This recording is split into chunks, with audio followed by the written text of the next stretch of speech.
জানিয়ে দেব এই মুহূর্তে হাতে পাওয়া সর্বশেষ গুরুত্বপূর্ণ আপডেট বাংলা সংবাদ। শুরুতেই থাকছে অবশেষে পদত্যাগের ঘোষণা দিলেন সিইসি। পদত্যাগের ঘোষণা দিলেন প্রধান নির্বাচন কমিশনার সিইসি কাজী হাবিবুল আউয়াল। বৃহস্পতিবার দুপুর 12টায় সংবাদ সম্মেলনে প্রধান নির্বাচন কমিশনার ইসি পদত্যাগের ঘোষণা দিয়েছেন।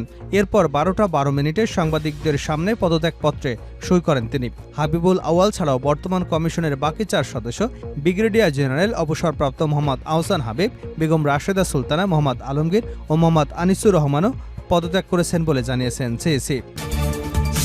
এবারে জানাবো বিএনপি নেতা আজমের বিরুদ্ধে চাঁদাবাজির অভিযোগ।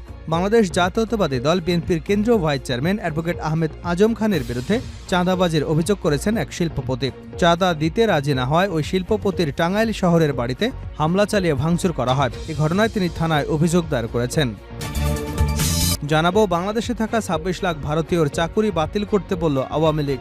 বাংলাদেশের বিভিন্ন প্রতিষ্ঠানে চুক্তিভিত্তিক ২৬ লাখ ভারতীয় নাগরিক চাকুরি করেন, এমন দাবি দেশের বিভিন্ন রাজনৈতিক সংগঠনের বহুদিনের। অভিযোগ ছিল হাসিনা সরকার তাদের বিভিন্ন প্রতিষ্ঠানে সুযোগ করে দিয়েছিল।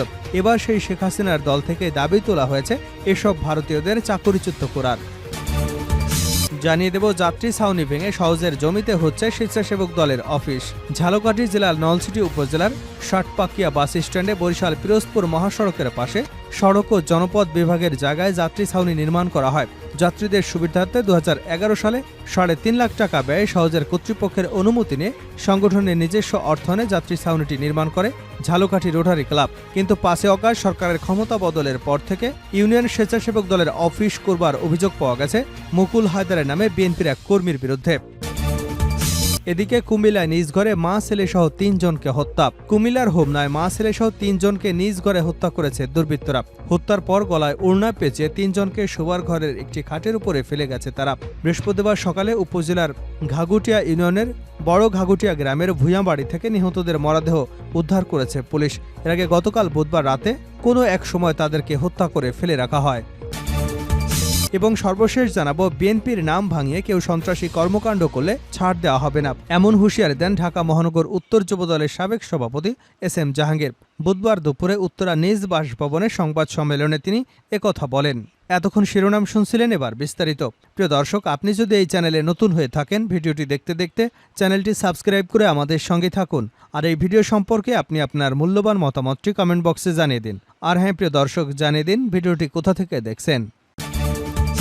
অবশেষে পদত্যাগের ঘোষণা দিলেন সিইসি। পদত্যাগের ঘোষণা দিলেন প্রধান নির্বাচন কমিশনার কাজী হাবিবুল আউয়াল। বৃহস্পতিবার দুপুর 12টায় সংবাদ সম্মেলনে প্রধান নির্বাচন কমিশনার সিইসি পদত্যাগের ঘোষণা দিয়েছেন। এরপর 12টা 12 মিনিটে সাংবাদিকদের সামনে পদত্যাগপত্রে সই করেন। হাবিবুল আউয়াল ছাড়া বর্তমান কমিশনের বাকি 4 সদস্য ব্রিগেডিয়ার জেনারেল অবসরপ্রাপ্ত মোহাম্মদ আহসান হাবিব খান, বেগম রাশেদা সুলতানা, মোহাম্মদ আলমগীর ও মোহাম্মদ আনিসুর রহমানও পদত্যাগ করেছেন বলে জানান ইসি। হাবিবুল আউয়াল বলেন, দেশের উদ্বুদ্ধ পরিস্থিতিতে আমরা পদত্যাগের সিদ্ধান্ত নিয়েছি। রাষ্ট্রপতির কাছে আমরা পদত্যাগপত্র জমা দেব। তাদের পদত্যাগকে কেন্দ্র করে নির্বাচন কমিশন এলাকায় বিশেষ নিরাপত্তা ব্যবস্থা জোরদার করা হয়েছে। আইডি কার্ড ছাড়া ভিতরে প্রবেশে নিষেধাজ্ঞা জারি করা হয়েছে।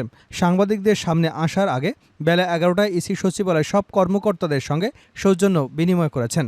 এর আগে পদত্যাগের বিষয়ে নির্বাচন কমিশন 2 শীর্ষ কর্মকর্তা জানিয়েছেন, সিইসি 4 ইসি সহ পদত্যাগের পর নির্বাচন কমিশন সচিবালয় তাদের পদত্যাগপত্র রাষ্ট্রপতি মোহাম্মদ শাহাবুদ্দিনের কাছে পাঠাতে বলবেন। ছাত্র জনতার গণঅভ্যুত্থানের মুখে শেখ হাসিনা পদত্যাগ করে ভারতে পালিয়ে যান। গত 6 অগাস্ট রাষ্ট্রপতি দ্বাদশ সংসদ ভেঙে দেন। নির্বাচন কমিশন কর্মকর্তারা জানিয়েছেন, ভেঙে দেওয়ার 90 দিনের মধ্যে সংসদ নির্বাচন অনুষ্ঠানের সাংবিধানিক বাধ্যবাধকতা থাকায় নির্বাচন কমিশনাররা পদত্যাগের সিদ্ধান্ত নিয়েছেন। কাজী হাবিবুল আউয়ালের নেতৃত্বাধীন নির্বাচন কমিশন 2022 সালের 27 ফেব্রুয়ারি 5 বছরের জন্য কার্যভার গ্রহণ করে। আওয়ামী লীগ শাসন আমলে বিতর্কের কেন্দ্রবিন্দুতে ছিল নির্বাচন কমিশন। বর্তমান নির্বাচন কমিশন গত জাতীয় নির্বাচন অনুষ্ঠানের জন্য সমালোচিত হয়েছে। সে নির্বাচনকে অংশগ্রহণমূলক দেখাতে ডামি স্বতন্ত্র প্রার্থী দিতে হয়েছিল আওয়ামী লীগকে। বিএনপি নেতা আজমের বিরুদ্ধে চাঁদাবাজির অভিযোগ। বাংলাদেশ জাতীয়তাবাদী দল বিএনপির কেন্দ্রীয় ভাইস চেয়ারম্যান অ্যাডভোকেট আহমদ আজম খানের বিরুদ্ধে চাঁদাবাজির অভিযোগ করেছেন এক শিল্পপতি। চাঁদা দিতে রাজি না হয় ওই শিল্পপতির টাঙ্গাইল শহরের বাড়িতে হামলা চালিয়ে ভাঙচুর করা হয়। এ ঘটনায় তিনি থানায় অভিযোগ দায়ের করেছেন। তবে জেলা বিএনপি নেতারা অভিযোগটি অস্বীকার করে বলেন আহমেদ আজম খান ষড়যন্ত্রের শিকার। চাঁদা দাবির অভিযোগ করা শিল্পপতি মনির আহমেদ, তিনি এশিয়াটিক কোম্পানির ব্যবস্থাপনা পরিচালক। তার বাড়ি টাঙ্গাইল শহরের পূর্ব আলাতলা পাড়ায়। মনিরের ঢাকা এবং গাজীপুর ও টঙ্গীতে শিল্প প্রতিষ্ঠান রয়েছে। বুধবার সন্ধ্যায় মনির তার বাসভবনে এক সংবাদ সম্মেলনে এমন অভিযোগ করেছেন। এর আগে মঙ্গলবার রাতে তিনি টাঙ্গাইল সদর থানায় লিখিত অভিযোগ দায়ের করেন। সংবাদ সম্মেলনে শিল্পপতি মনির আহমেদ জানান, মঙ্গলবার তার বাসভবনে কয়েকজন স্বজনকে দুপুরে খাবারের আমন্ত্রণ করেছিলেন। তাদের মধ্যে সখীপুর উপজেলা বিএনপির সাবেক সভাপতি শেখ হাবিব সহ কয়েকজন ছিলেন। বেলা 2:30টার দিকে আজম খানের অনুসারী 20 থেকে 25 জন নেতাকর্মী তার বাসায় প্রবেশ করে 50 লাখ টাকা চাঁদা দাবি করেন। চাঁদা দিতে রাজি না হয় গালাগালি এবং ভাঙচুর করেন তারা। এমনকি মধ্যাহ্নভোজে যোগ দিতে আসা ব্যক্তিদের কিলঘুষি ও লাথি মেরে লাঞ্ছিত করেন। মনির বলেন, এই ঘটনা 3 থেকে 4 দিন আগে এক লোক তার কাছে এসে আজমকে ফোন ধরিয়ে দেন। তখন আহমেদ আজম খান তাকে বলেন, ভবিষ্যতে টাঙ্গাইল 8 আসন থেকে তিনি নির্বাচন করবেন, তাই 50 লাখ টাকা দিয়ে সহযোগিতা করতে হবে। টাকা দিতে অস্বীকার করলে সেদিন দেখে নেবার হুমকি দেন আহমেদ আজম খান। মনির বলেন, মঙ্গলবার রাত 11টার দিকে তিনি নিজে টাঙ্গাইল সদর থানায় গিয়ে তার বাসায় হামলা এবং চাঁদা দাবির বিষয়ে লিখিত অভিযোগ করেছেন। এতে আহমেদ আজম খান বলেন, টাঙ্গাইল শহর বিএনপির সাধারণ সম্পাদক ইজাজুল হক সবুজ সহ 12 জনের নাম উল্লেখ করা হয়েছে। টাঙ্গাইল সদর থানার ভারপ্রাপ্ত কর্মকর্তা মোহাম্মদ লোকমান হোসেন বলেন, মনির আহমেদের লিখিত অভিযোগ পেয়েছি, অভিযোগের বিষয়ে তদন্ত চলছে। তদন্ত শেষে পরবর্তী ব্যবস্থা নেওয়া হবে। বাংলাদেশে থাকা 26 লাখ ভারতীয়দের চাকুরি বাতিল করতে বলল আওয়ামী লীগ। বাংলাদেশে বিভিন্ন প্রতিষ্ঠানে চুক্তিভিত্তিক 26 লাখ ভারতীয় নাগরিক চাকুরি করেন, এমন দাবি দেশের বিভিন্ন রাজনৈতিক সংগঠনের বহুদিনের। অভিযোগ ছিল শেখ হাসিনার সরকার তাদের বিভিন্ন প্রতিষ্ঠানে সুযোগ করে দিয়েছিলেন।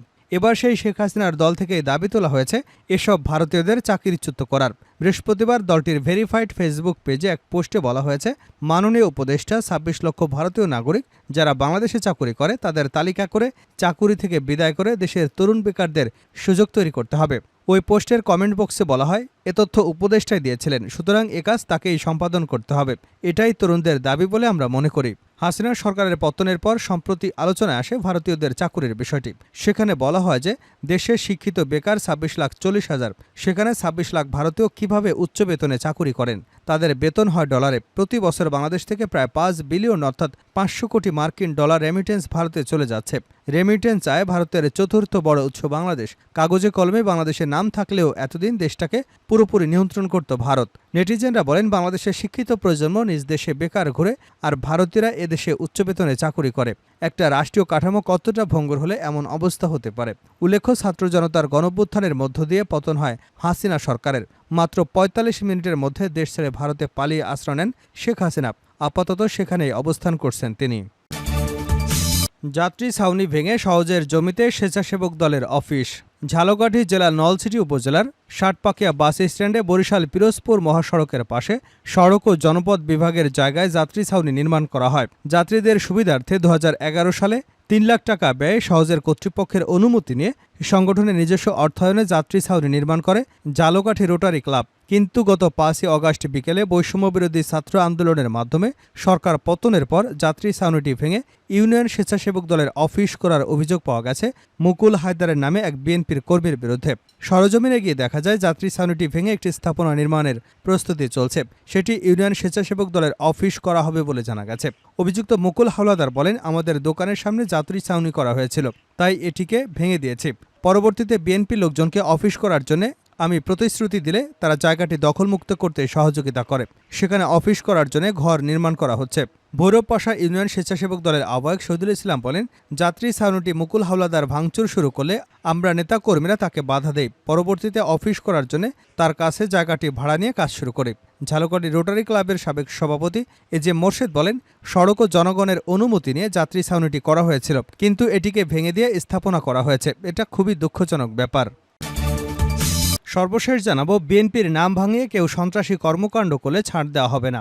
বিএনপির নাম ভাঙিয়ে কেউ দখল, চাঁদাবাজি বা সন্ত্রাসী কর্মকাণ্ড করলে ছাড় দেওয়া হবে না বলে হুঁশিয়ারি দেন ঢাকা মহানগর উত্তর যুবদলের সাবেক সভাপতি এস এম জাহাঙ্গীর। দুপুরে উত্তরার নিজ বাসভবনে সংবাদ সম্মেলনে তিনি এমন কথা বলেন। তিনি বলেন, ঢাকা ১৮ আসনে গত ২ যুগেরও বেশি সময় ধরে আমি বিএনপিকে সুসংগঠিত করতে নিরলসভাবে কাজ করে যাচ্ছি। তারই ফলশ্রুতিতে আমাকে গত নির্বাচনে ধানের শীষের প্রতিনিধি হিসেবে মনোনয়ন প্রদান করা হয়েছিল।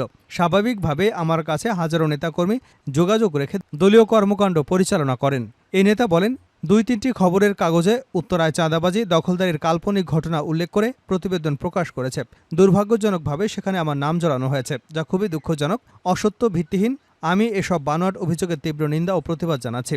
আপনাদের মাধ্যমে আমি স্পষ্ট করে বলতে চাই, বিএনপিতে কোনো চাঁদাবাজের ঠাঁই হবে না। কেউ যদি ব্যক্তিগতভাবে দলীয় আদেশ অমান্য করে, তবে অপকর্মে লিপ্ত হয়, তাহলে সেই দায় দল বা আমি মেনে নেব না। আমি দল থেকে তাদের বিরুদ্ধে সাংগঠনিক ব্যবস্থা গ্রহণ করবার জন্য অনুরোধ করব এবং তাদের বিচারের জন্য আইনশৃঙ্খলা বাহিনীকে সহায়তা করব। সবশেষে তিনি সাংবাদিকদের সহযোগিতা কামনা করেন।